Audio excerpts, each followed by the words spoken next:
Welcome to Massive Passive Cash Flow, the podcast that guides professionals to financial prosperity. Join our community and let's start building your wealth. Here's your host, Gary Wilson. Hi everyone, this is Gary Wilson and welcome to the podcast, Real Estate Investing for Professional Men and Women. We've got a great guest today, Hanna. Before we go into introducing Greg today, I want to just remind you who this is for. Typically, you're a business owner, almost always professional in your field, chiropractors, dentists, but also firemen, policemen, mostly professional types.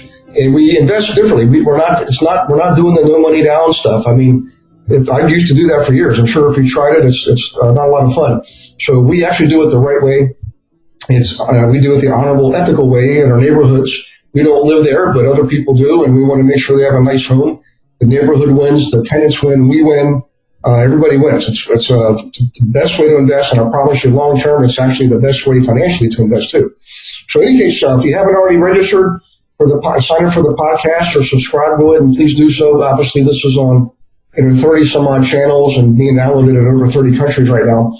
And if you do want to be part of the community, just go to myinvestmentservices.com, click on members area, okay?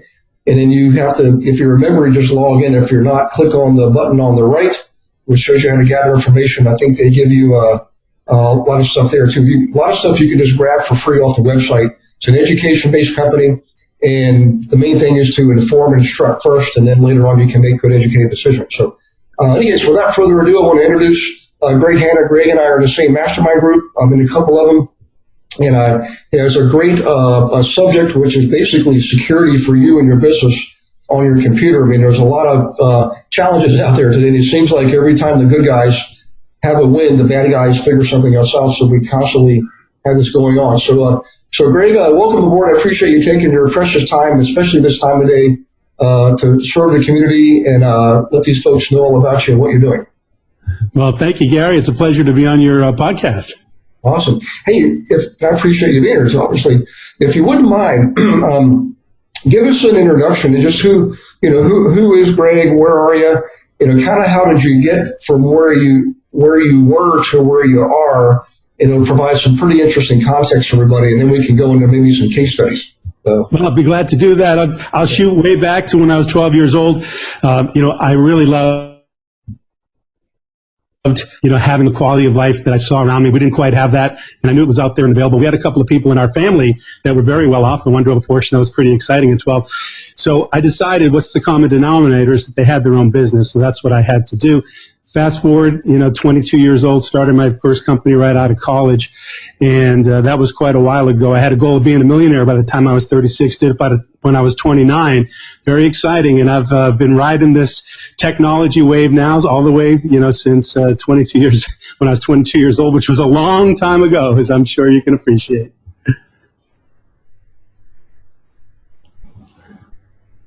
There we go. And time flies too. I know when I look back at where I was, I'm thinking, my gosh, it's been 35 years since I first got started doing what I'm doing. And it seems like I'm still in the beginning stages. It's like the more I learn there is to learn, So tell us a little bit about the technology side of things, the background. I know you and I have spoken before. I know your dad was probably a big influence on you and some of what he was doing. And that sort of kind of gave you some maybe some direction, and then you went down the path, similar path, but creating your own business. So if you maybe a little bit about that too, if you don't mind, Oh yeah, I'd love to tell. That's my favorite story. In fact, my dad was electrical engineer and he worked for major aerospace defense companies like Raytheon, Litton, and Sperry Rand, and he had patents, and he was a brilliant guy. I wish I could be as brilliant as he was, but, I remember when I was 6, he took me to this electronics trade show in New York City, and it was in this giant convention center. It was the biggest thing I had ever seen in my life, and that trip was just incredible. Thinking back, my dad actually created one of the very first microcomputers. And this is back in the, I know, incredible, right? This is back in the days when everybody had mainframes. And it'd take me to install that thing at clients' offices that have giant mainframe computers and huge printers. And the coolest thing is that he would program these card keys and he'd print them out for me. And it would be a picture of Snoopy and the Red Baron. And that, at 6 years old, that was like the coolest thing ever, just for me. It was pretty amazing. So fast forward, nowadays everything's up in the cloud. Most of what I deal with is taking place over the internet, in the cloud, and a lot of my personal practice is helping companies overcome the threat of cyber terrorism and specifically ransomware. And as far as I know, we're the only company in the entire world that offers their clients up to $1 million protection against extortion by hackers and ransomware. And that's backed by Lloyd's of London. So, I must be good and we can stand behind the guarantee. Now, ransomware is everywhere, and who can afford to be down without a computer in their business? They put them right out, hackers and threats and all those things. There's really 5 things at least that you should do to make sure that doesn't happen to you. And, surfing cautiously is one of them. That's real important. Making sure you have a next generation, zero-day protection ransomware service. Confirm the validity of any links that you get. Just don't click on them. Back up important files daily, because once that ransomware or something gets in, it'll come back. And then be 100% sure of the source before you install applications. Gary, a lot of people Google, and just because they find it on Google, they think it's safe. Well, that's hard. Furthest thing from it, right? So make sure it's coming from a source that you really trust, a manufacturer that and just don't install anything willy-nilly. Yeah. Well, if you don't mind me asking, so let's say, I'm a dentist. I'm expanding my practice. I've got now 2 offices. I'm looking to start a third. So I've got not just a desktop computer in each office. I'm looking to network and that kind of thing. So is there a resource we can use to check out companies, like other than just Googling them? Are there review sites? Are there, trusted sources or trusted resources for people looking to buy accounting software and stuff like that? That you might be aware of? Well, one of the best ones is TechTargetcom. And, they cover everything. And if you just go to TechTarget.com, a lot of their stuff is free. Of course, they want you to buy reports, but they have like an A plus rating in the industry. Another one is Gartner. So the Gartner Magic Quadrant is something that you may have heard of before. It is basically a quadrant, XY axis. And if you're in the top right quadrant, that means that, you're the best product with the best forward-looking technology.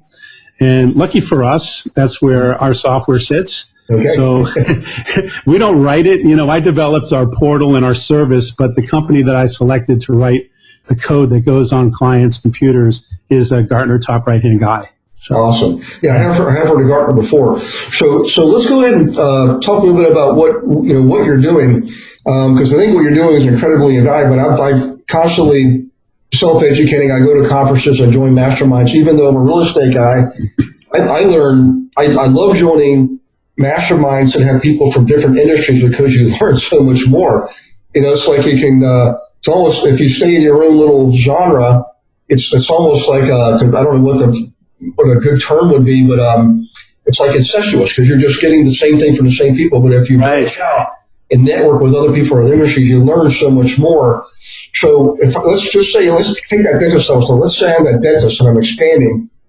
One of the things I've learned from you by getting to know you is you talked about ransomware. I had no idea how big of a problem that was. I've known people who've had problems with it, but I didn't realize how pervasive it was. So that's probably just one thing that you can help protect people against. But talk a little bit about like what you do and what the benefit is. So somebody here listening, they might be thinking, gee, I just want to buy a duplex or buy another building to house my practice out of.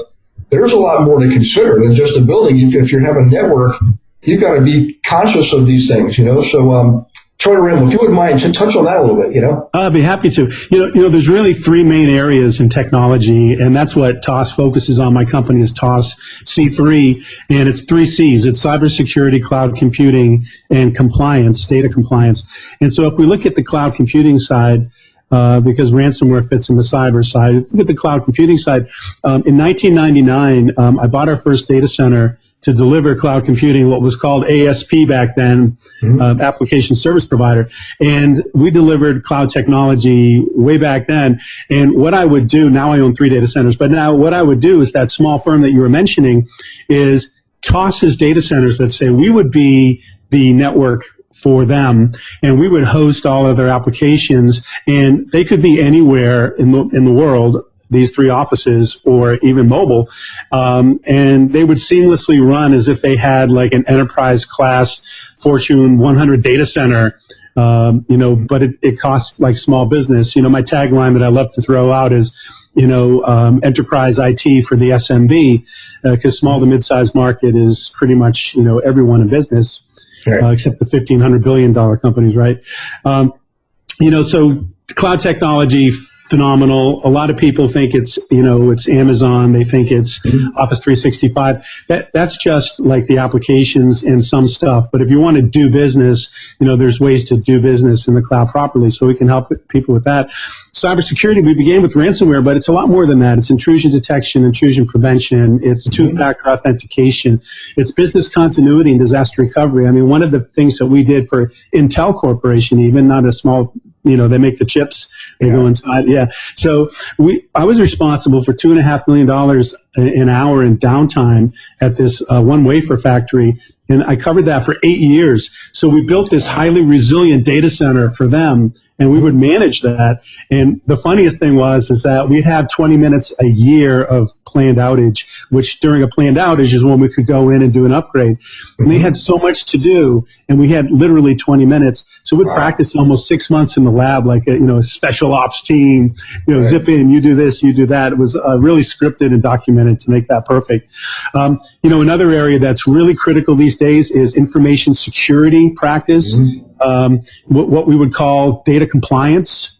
People have heard about personal information. I've heard about HIPAA now. There are other ones out there that, if you're a financial institution or deal with financial institutions or accounting, you have to have these audits done. And, we've developed a information security program platform that we call 5-Star Compliance. That's a cloud-based solution that manages all of the data compliance for a small, mid-size, or even enterprise-size account, for fractions of the dollar. It's all right there, and it manages it into a dashboard, and if you're compliant because you're green, or it's yellow, or it's red, or orange, whatever. So it's easy to deal with, and it keeps it updated. Cool. Yeah. Sorry. So what I want to do is, there's a lot of information, and it's incredibly valuable what you're doing, because if anybody's listening to this has ever had, even in the old days, it was the pop-ups. You accidentally go down this rabbit hole on the internet looking for something, and something pops up and says, well, download this, and then you can see the video on how to run whatever. And so you do it instantly, and then all of a sudden you got the software running on your computer that's giving you ads because they want to, that's how they make their money. Yeah. That was the beginning of all this, I think. And then, so now what's happening is, I guess there's bandits out there that are able to buy software very inexpensively, I might add, that allows them to hack into your system and basically hold you hostage. So there's lots of levels of, I guess, infiltration, but is there software that you have, or part of the package, that addresses not just the ransomware problems, but also even the basic nuisance stuff, like you got to run a video to watch this tutorial, so you download this person's video, whatever they call it, so, and then you get these other ads, and how do you stop that stuff? I know I saw this with my children, by the way, that's why I'm asking. Yeah. I keep telling you, don't say yes to those things, don't click on anything, So what advice can you offer there? Any software or anything that we can install to prevent even that kind of, even though it's not, anything dangerous, like financially they're going to hold you hostage, but it's a plain nuisance. You're trying to conduct business, Absolutely. So adware blockers are pretty common to get those. In our solution, we block all sorts of adware, malware, not just the ransomware, viruses. And these nuisance things are considered to be malware, right? Because, in fact, they can be weaponized, if you will, and you don't know if the ad is dirty or not. In fact, if you're just innocently, I know March is coming up, March Madness, everybody loves to get onto ESPN and all that. If you're innocently putting your mouse over an infected ad or one that popped out to your computer, it can, in 3 lines of code, go ahead and infiltrate your computer and load an attack that will just lay dormant for 30 days or later, and you've backed it up. So it's in your backups now, and you come in 30 days and, you're just shut down. What do you do? And we've seen that happen all around the country. Wow. Yeah. And that's probably the mildest of things going. So let's do this. I want to talk about the ransomware stuff that's happening. And I know it's gotten to be a huge, multi-billion-dollar business. And to describe to us like what actually happens. What say somebody's going to college in Australia, whatever, somewhere around the world, even here in the States or in Canada, and they stumble across this as an opportunity for them to make money. It looks like it's easy. It's completely illegal. But what does that actually look like? What actually happens? Okay, well, I'll lay it out for you. It's pretty simple. They actually have products. You've probably heard of software as a service. So they have ransomware as a service. And if you go on the dark web, which anybody can do these days, it's not that difficult. You can Google how to use the dark web, and there it is. And you go ahead and you buy one of these kits that ranges in price from $95 to $500, and it lays it out for you. It has all of the different attacks. It has the portal that you have at your facility, which acts as the server. It has connections back to the developer to keep you safe and bounce IPs and spoof and all those different things. And then it gives you scripts of what to do and how to actually do it. And people are making, most recently there was a kid who he had it for like 3 weeks and he made $750,000. I know, right? That's amazing. Yeah. So they can actually, this is like a product they can buy, just like you and I can buy a accounting package, software package. That's right. Oh boy. So, and I don't know a lot about this stuff. When you mentioned the dark web, in my mind, I'm thinking, okay, it's another part of the internet, but it's probably still the same internet. It's just we're basically the criminally minded people hang out, I guess it is, and they can get these products and cause these problems. So let's say he buys the kid made $750,000. He buys the package and installs it. How do they actually get to know that they need to infiltrate your computer at your business? Like, how does that actually happen? Oh, sure. What happens is that it's not targeted at this level. When a kid does it, it's just broad spectrum. He doesn't know you. He doesn't know what kind of business you are. It's a blanketed, think of it like an email blast, think of that approach. And so there are actually these automatic bots that actually go out and do the scanning. They look for weaknesses. They look for companies that don't patch. You'd be amazed. Some companies don't even have firewalls. Or some companies use firewalls that come with Verizon or Comcast or whatever and says, oh, well, they said I have a firewall. I'm good. There's only one firewall in the entire world on the planet that actually is unhackable at the moment. So if you don't have that one, you've already lost. And most people don't because they don't know about it. So that's the problem. So that's what happens. But when they move up the scale, when they start targeting municipalities or healthcare, hospitals, large, Fortune 500 companies, now that's a targeted phishing attack. Now they do all types of analysis and reconnaissance to learn about the organization, to find weakness in management at the executive level or at middle management, and then they'll infiltrate their accounts using different techniques. Some are physical, some are passive, and some are breaches. And now once they're in, then they can launch their attack depending on what they're going after. And in many cases, it's hundreds of thousands of dollars at that level or millions of dollars at that level. Right. Yeah. So they probably, but I'm imagining big corporations, 3M, IBM, Palmolive, Colgate, the Johnson & Johnson. I'm imagining they've got entire divisions in their business that deal with this and probably have budgets for when they eventually, if they ever do get infiltrated, they have budgets to pay for this stuff. Because I don't know how do you catch these guys? It's not like you can just call the police and say go get them, right? That's absolutely right. Yeah.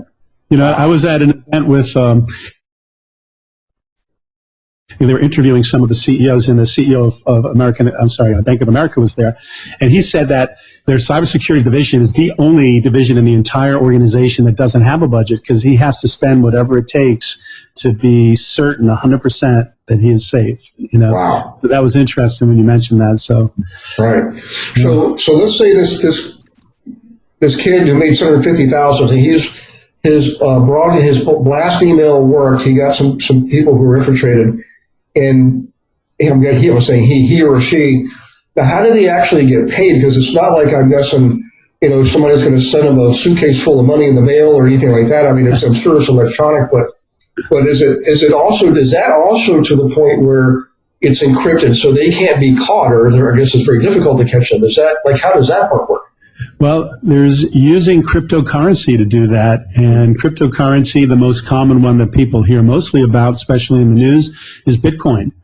A lot of the attacks, if you go out and have an attack in February, I'm going to be doing a presentation at Win the Storm in Phoenix.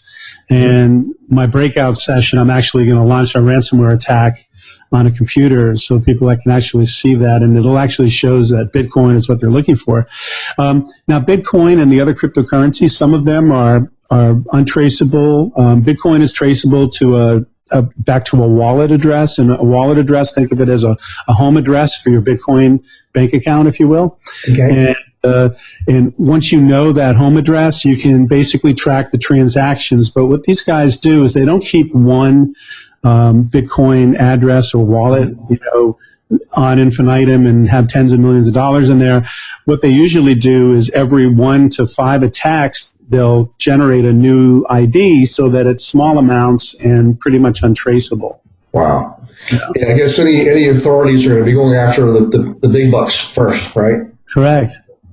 Wow. And it's amazing if you look at some of those blockchain analyzers. If you could Google, Bitcoin blockchain, and you'll come up with these sites, and you can actually see the transactions, the ones waiting to settle and clear, and the ones that have in the past, and you can sort them by height. And you can 50 million and 10 million. It's pretty wild to see all that stuff just transacting. Right. Yeah. So let's take an example. And we talked about the dentist before. Obviously, service providers, dentists, doctors, chiropractors, orthodontists, they all provide services to the public, and they obviously have probably some sensitive information on their computers. Medical information, name and address, phone numbers, even payment information, credit card information, things like that. So I would think that they would be have a heightened state of awareness, because these hackers, these ransomware bandits, are probably seeing or studying or even getting lists from their provider saying, here's the top groups of people you may want to think about.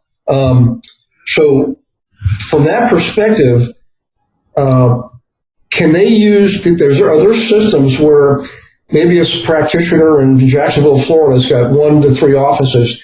Can they use a service like yours where the data is housed on your server, or do they always have to keep the data on their own computers or own servers, and then your software is on their servers protecting them? How does all that work? Well, sure, there are 2 ways to do it. There's, totally on-prem. Well, we can say 3 ways. There's totally on-prem, which is the traditional way. You house your own servers at your facility, and 1 or more offices share that information.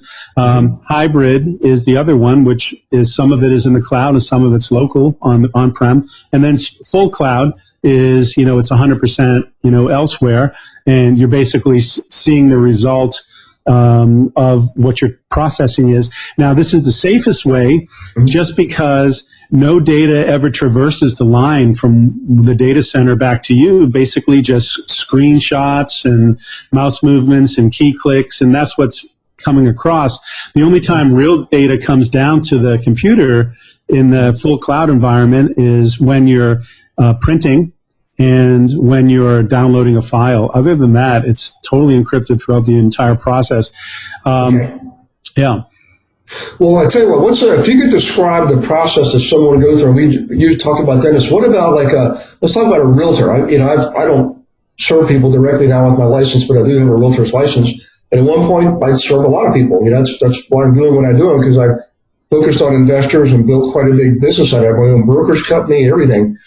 And we definitely had a lot of consumer information on our computers. I mean, names, addresses, social security numbers, the whole 9 yards. And it never occurred to me that I could have an issue back then. So do you ever find yourself serving those types of clients, people that maybe aren't in the medical field per se, but they're serving consumers on a broad basis? And can they also use services? I don't know if I'm asking even the question properly, but it seems to me like anybody that has any contact information on their computers or in the cloud, they probably should be looking to you to see if they need to be protected. Is that about right?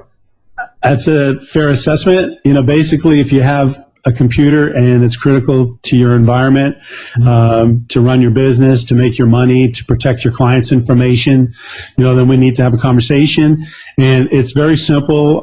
My process is basically, after we talk a little bit and I understand your goal, mission, vision, and goals for your company, I like to apply technology to your vision, mission, and goals so that you can accomplish them using technology and trying to make it a profit center as opposed to a cost center for yourself, which is very important. I don't throw technology at clients just for technology's sake and to generate money. There has to be a reason to make them more effective and efficient for me to use that.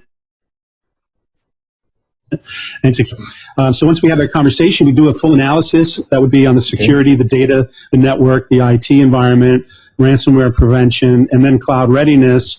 And then I would present that to you with my team and remediate.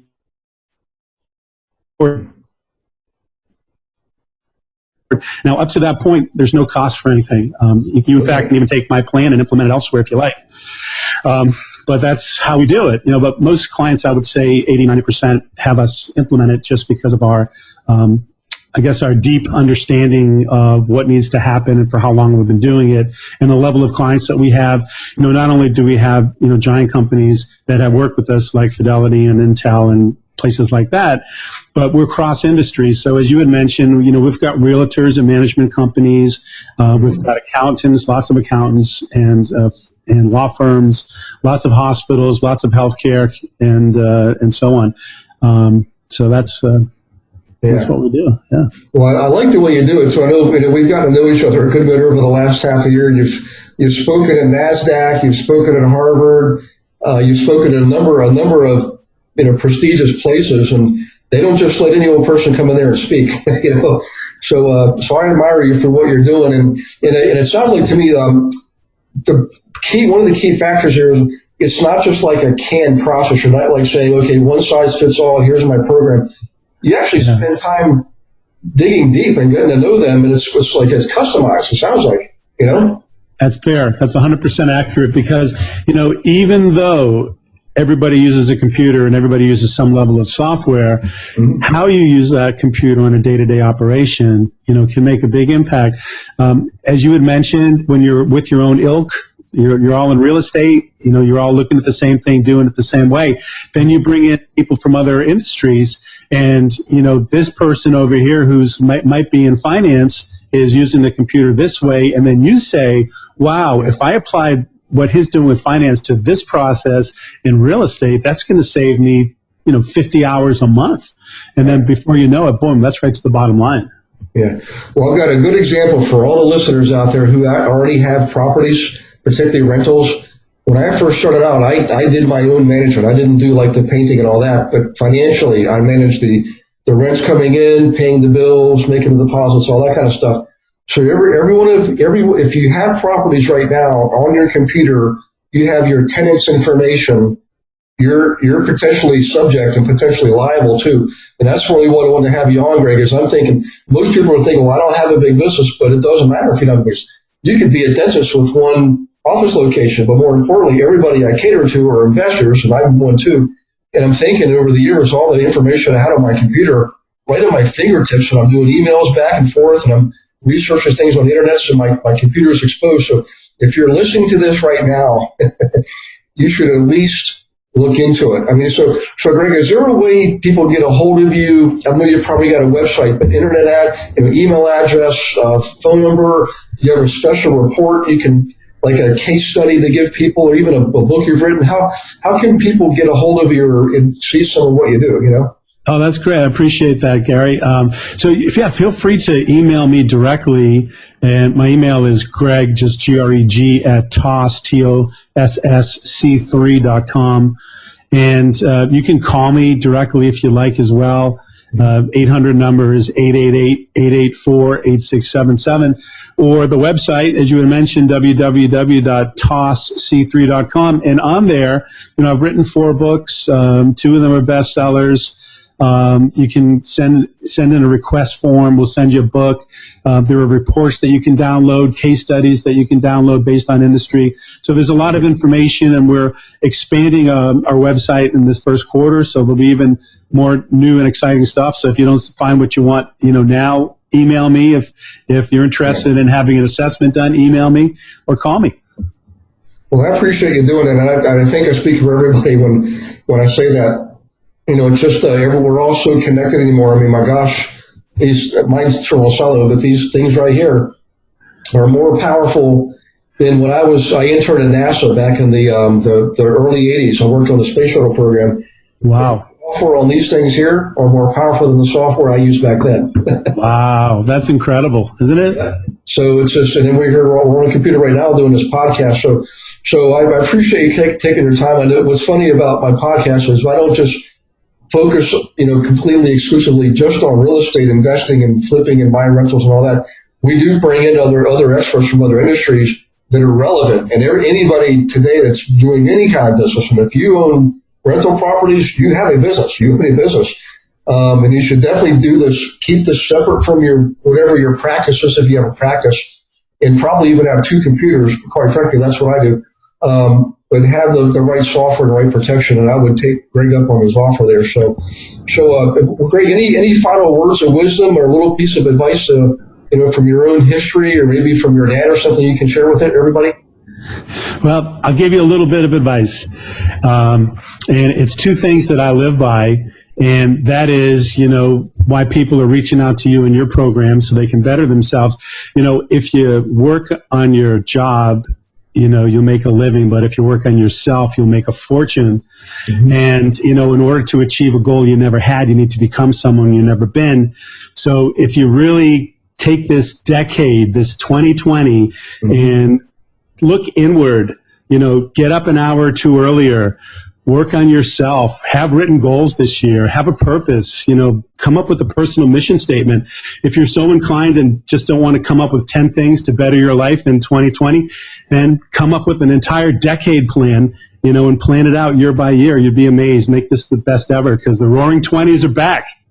Yeah, I love it. I love the advice. I love the suggestion. I know, different subject, but I'm going to have you on my webinar, my weekly live webinar with all the members next week to talk about this planning process, because I've seen it firsthand, and it's awesome. It's funny because a lot of people think, I've done all that plan, set goals, all this kind of stuff. I usually go right back to what I was doing. I said, you haven't seen Greg's system here. So I'm looking forward to having you on that live weekly webinar next week with all the members on real estate investing for professional men and women. So everybody listening, thank you for participating. And again, if you haven't subscribed yet, you would like to do so, feel free. Go to Stitcher, iHeartRadio, iTunes. There's a bunch of them out there that you can find us on. And more importantly, network. I mean, nobody gets to where they want to be by themselves. I know I sure didn't. And whatever your thinking is, your best thinking got you where we are today. If you want to be at a different level, you've got to think at that level. One of the best ways to do it is to hang around people already at that level. So go to My Business Services, click on the members button, and you'll see what you can do if you want to participate. That's great. And we'll see you on the next podcast. In the meantime, God bless you and your families. And Greg, Hanna, thanks again. And I'll catch up with you in just a second. Thank you, Gary. Thanks for listening to this episode of Massive Passive Cash Flow. Be sure to go to realestatewithgarywilson.com to join our community and start building wealth today.